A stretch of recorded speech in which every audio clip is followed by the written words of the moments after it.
1 minute skate park guide, Maddern Square, Footscray. It's not really a skate park, it's more of a skate spot with just a couple of little things, but it's a little bit of fun.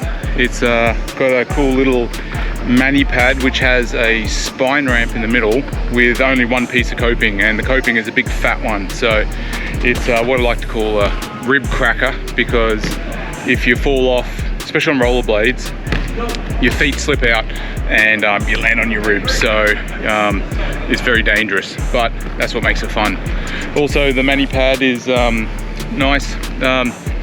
At the moment they've got a bit of a basketball competition on, so I can't really take the angles as I'd like to and hit the manny pad as fast as I can, but you know, it's still cool. There's still a few other things around the place. There's like a couple of ledges that have been waxed up. There's also a really sharp metal ledge thing, which is very scary. That's also a shin slicer.